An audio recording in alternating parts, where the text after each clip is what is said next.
Hi guys! Welcome back to my channel!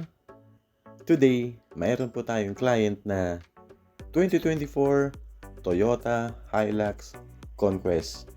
Ito po yung 4x2. Ito pong Hilux po nilabas po sa kasa kahapon.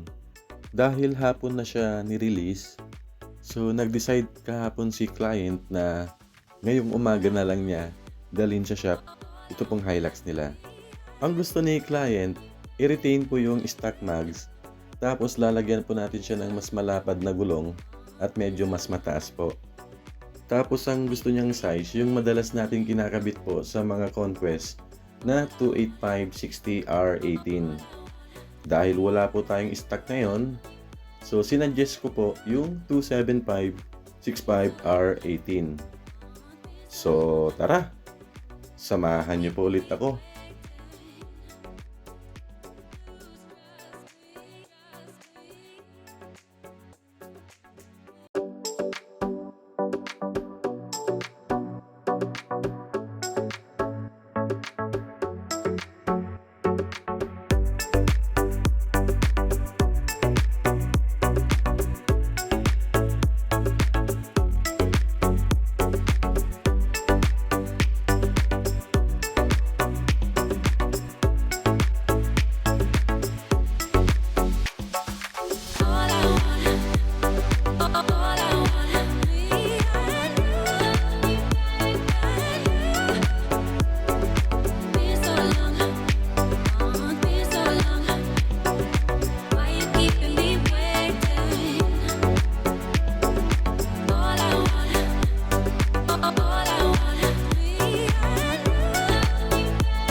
So, ito yung ilalagay nating gulong. Ito pong BF Goodrich KO2 size 275/65R18. Ito po yung all-terrain, so pwede po siya sa highway at pwede rin pong gamitin pang off-road. Meron na rin po siyang white letter po. Ang production date po nito 2024, may 10-ply rating at made in USA. Ngayon, itatapat po natin itong BFG tires dito po sa sasakyan po nila. So ito po yung gagamitin natin, 275/65R18. Babagay po siya sa stock mags ng Conquest. So ngayon, tatanggalin na natin lahat ng mga gulong para ma-dismount yung gulong dun sa mags para mailagay po yung mga bagong gulong. Ang size ng stock na gulong po nito 265/60R18. Ang overall outer diameter po niya nasa 30.5 inches. Ngayon, yung ilalagay nating 275/65R18, ang overall outer diameter po niya nasa 32.1 inches. So, ang difference po nila 1.6 inches. So, malaking bagay yon. Kasi ang gusto ni client, tumaas po yung sasakyan nila nang hindi nagpapalit po ng suspension. Yung madalas natin kinakabit po na 285/60R18 gamit po yung stock mags sa mga Conquest, ang overall outer diameter po niya nasa 31.5 inches.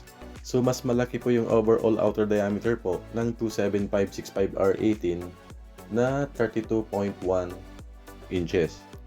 Marami rin po kasing mga client na nagtatanong kung ano yung mas mataas, yung 285/60R18 or yung 275/65R18. Dun sa 285/60R18, halos wala na siyang sayad dun sa mudguard. Minsan, kinikable tie na lang po.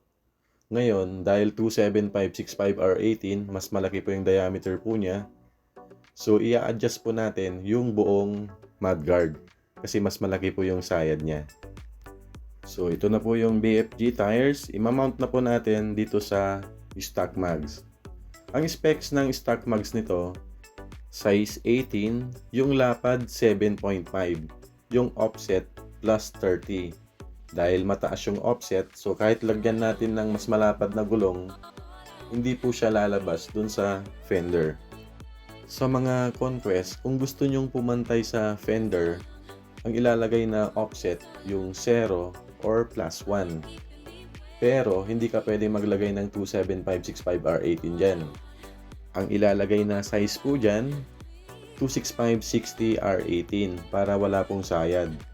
Ngayon, pag maglalagay po tayo ng 28560R18, meron ng BMC po yan or yung body mount chop pag stock suspension.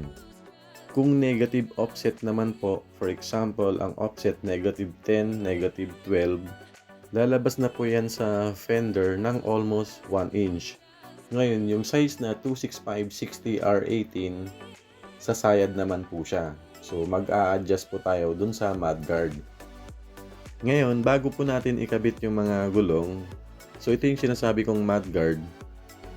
Pag mapapansin nyo, merong nakaumbok po dyan sa gitna. So, dyan tatama yung gulong. Kasi nag 27565R18 po tayo. So, i-adjust po natin yan. Ngayon, dito naman po sa bumper, hindi naabutin yan. So, wala tayong gagalawin po dyan. Dito po sa stock upper control arm, hindi rin po sasayad yung side ng gulong po dyan. So mamaya ipapakita rin natin dito sa video. Ngayon, ikakabit na po natin yung mga gulong. Marami akong mga client nagtatanong tungkol sa mga offset. Yung mga positive offset, negative offset, kung kakasya sa mga ganitong sasakyan.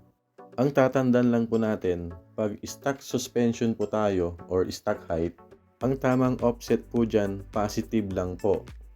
Para yung standard size na gulong, kagaya ng Conquest na to, 26560R18, hindi po siya sasayad sa mudguard.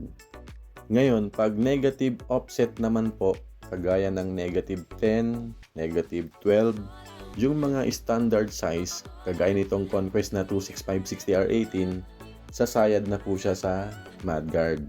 Dahil pag negative offset, nakalabas na po siya dun sa fender. So, mas malaki yung chance paglabas yung gulong na sumayad dun sa mudguard or dun sa bumper.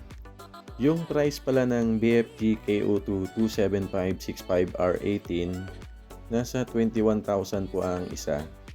At tumatanggap din po tayo ng mga trade-in. Ito po, tapos na po natin higpitan lahat ng mga lug nuts.